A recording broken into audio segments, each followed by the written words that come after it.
اور یہاں حضرت ابو ذر غفاری فرماتے ہیں میرے آقا نے حضور نے مجھے ان 7 چیزوں پہ عمل کرنے کا حکم دیا.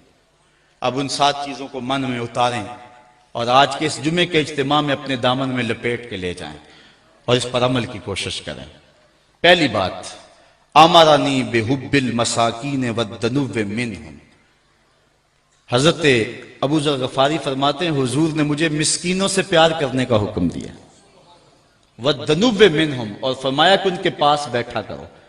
جو مسکینوں کے پاس بیٹھتا ہے اس میں تکبر پیدا نہیں ہوتا ہے. پہلا حکم حضور نے مجھے دیا کہ میں مسکینوں کے پاس بیٹھا کروں اور ان کے ساتھ محبت کیا کروں.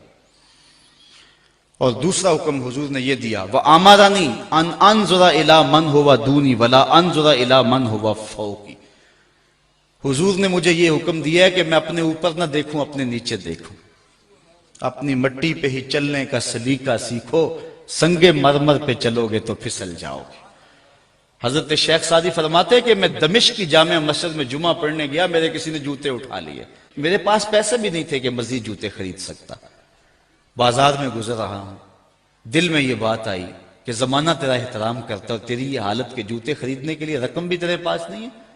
کہتے ہیں یہ شکوہ پیدا ہو ہی رہا تھا، آگے سے ایک بندہ آ رہا تھا جس کے پاؤں ہی نہیں ہے.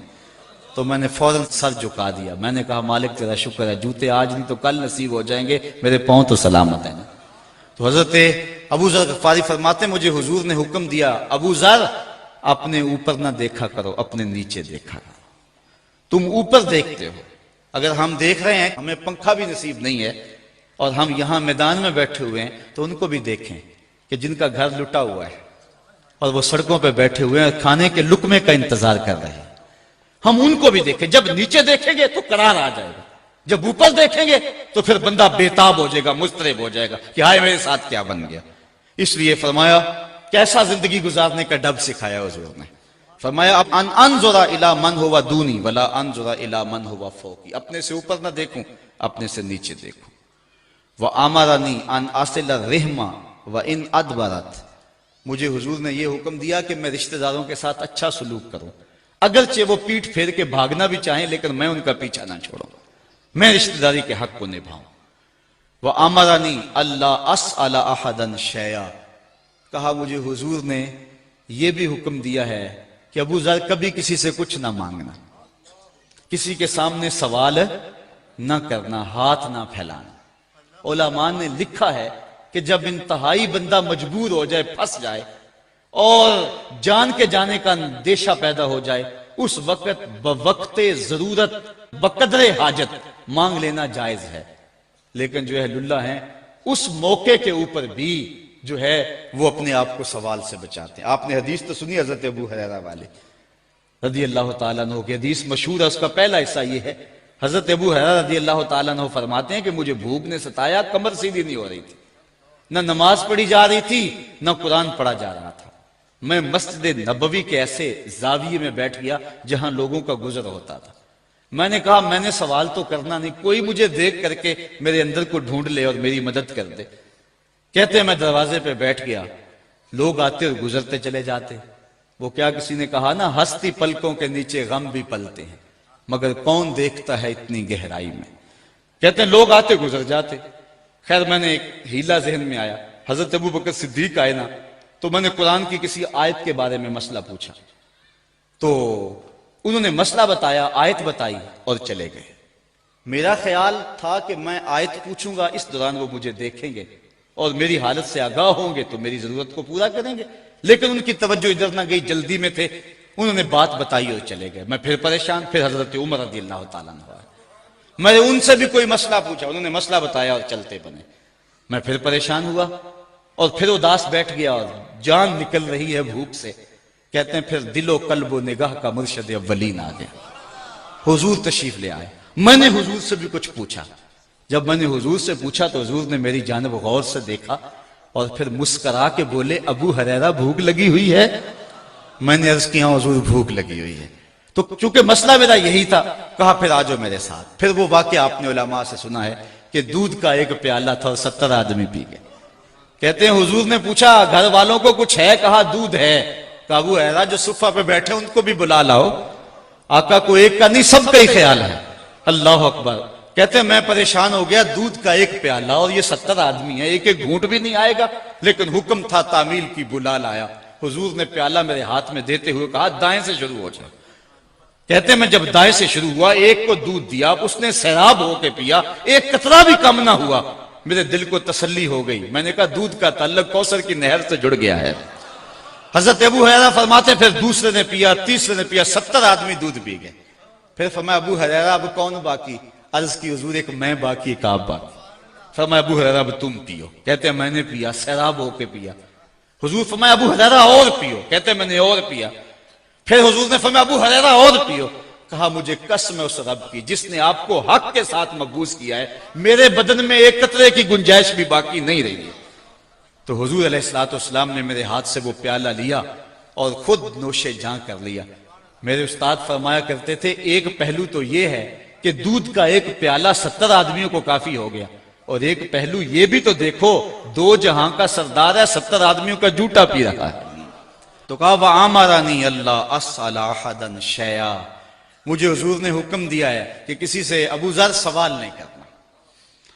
وَآمَرَنِي أَنْ أَقُولَ بِالْحَقِّ وَإِنْ كَانَ مُرًّا، حضرت ابو ذر کہتے ہیں ایک حکم مجھے اور بھی دیا ہے، ابو ذر بات سچی کہنی ہے چاہے کڑوی کیوں نہ ہو، بات سچی کہنی ہے۔ سچی بات کڑوی ہوتی ہے نا، بابا بلے شاہ علیہ الرحمہ فرماتے ہیں سچ آنکھیں پانبڑ مچدا ہے، سچ کہیے تو سارے خلاف ہو جاتے ہیں، اپنے بھی دشمن غیر بھی دشمن۔ اقبال کہتا ہے اپنے بھی خفا مجھ سے ہیں، بیگانے بھی ناخوش، کہ میں زہر حلال کو کبھی کہہ نہ سکا کند، بات وہی کہتا ہوں سمجھتا ہوں جسے حق، نئے ابلہ مسجد ہوں نئے تہذیب کا فرزند۔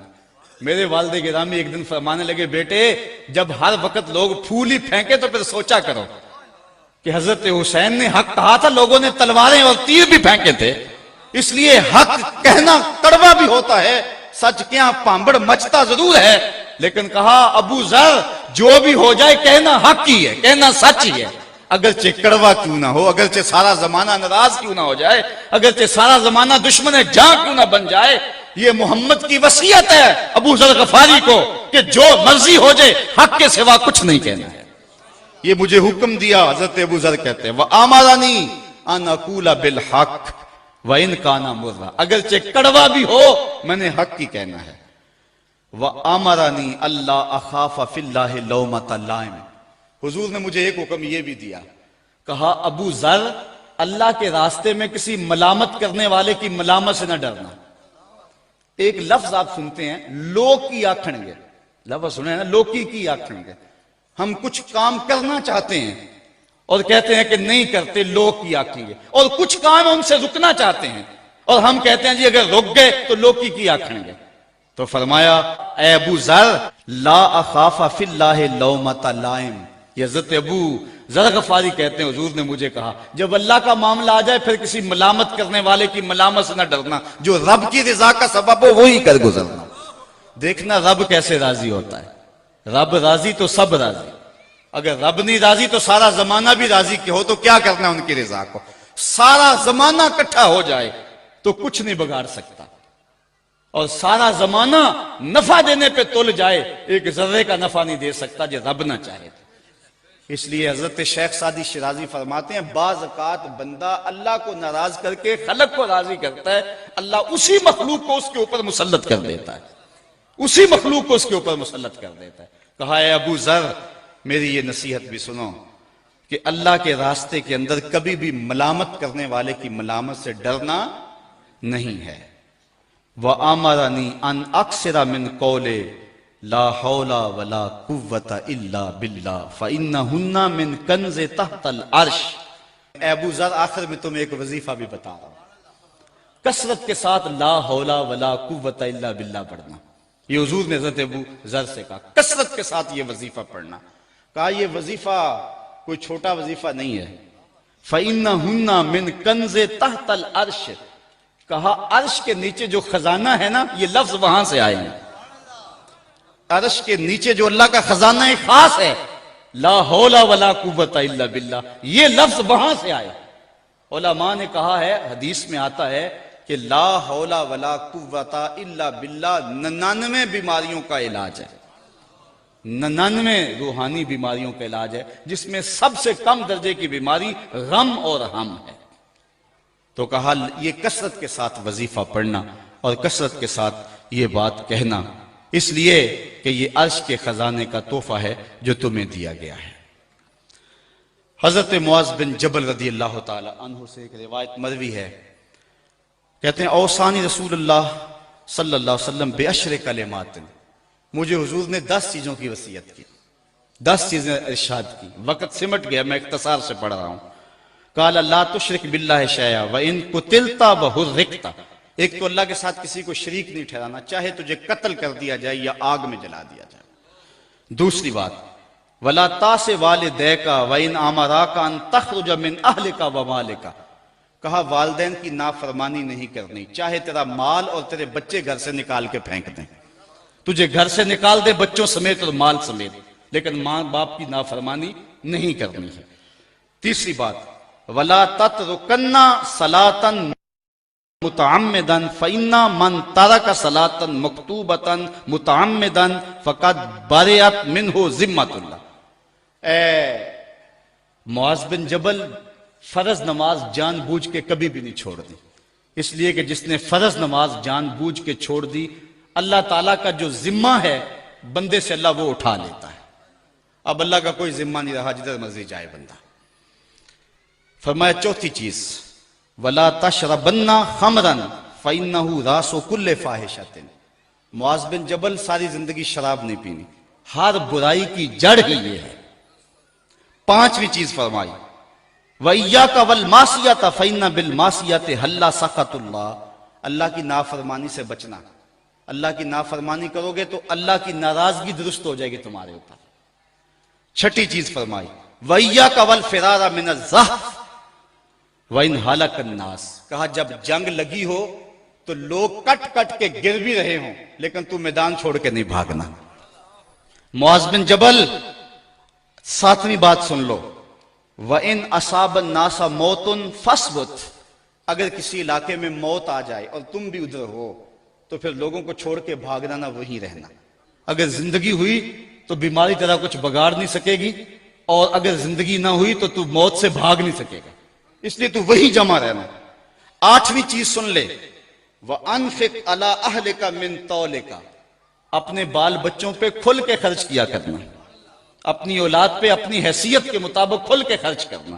نویں چیز بھی سن لے وَلَا تَرْفَعْ عَنْهُمْ عَصَاكَ أَدَبًا، اپنی اولاد کو تربیت سکھانے کے لیے اپنا ڈنڈا جو ہے اس کو نہ توڑنا، اپنا عصا جو ہے اس کو ایک سائیڈ نہ رکھ دینا، بلکہ جو ہے ادب کے لیے ان کو تعظیم سکھانے کے لیے جو ہے وہ اپنا ڈنڈا اپنا کوڑا لٹکا کے رکھنا تاکہ ان کے سینے میں خوف رہے۔ اور آخری چیز جو حضرت معاذ بن جبل کو حضور نے فرمائی وَأَخْفِهُمْ فِي اللَّهِ، اے معاذ بن جبل میں تمہیں وصیت کرتا ہوں کہ اپنی اولاد کے سینے میں اللہ کا ڈر ضرور ڈالنا، اللہ کا خوف اپنی اولاد کے سینے میں ضرور ڈالنا۔ ہم نے سب کچھ کیا اولاد کے لیے، وہ اعلیٰ سے اعلیٰ ڈگریاں انہوں نے حاصل کر لی، بیرون ملک جانا پڑا تعلیم کے لیے تو ہم نے اپنا گھر جھونک دیا، زیور مان بیچ دیا، باپ نے جو ہے وہ زمین پھونک ڈالی کہ میرا بیٹا ڈاکٹر بن جائے، میرا بیٹا انجینئر بن جائے، سب کچھ بن گیا، لیکن اس کے سینے میں اللہ کا خوف نہ ڈالا۔ کہا کچھ بنے نہ بنے اللہ سے ڈرنے والا ضرور بنے۔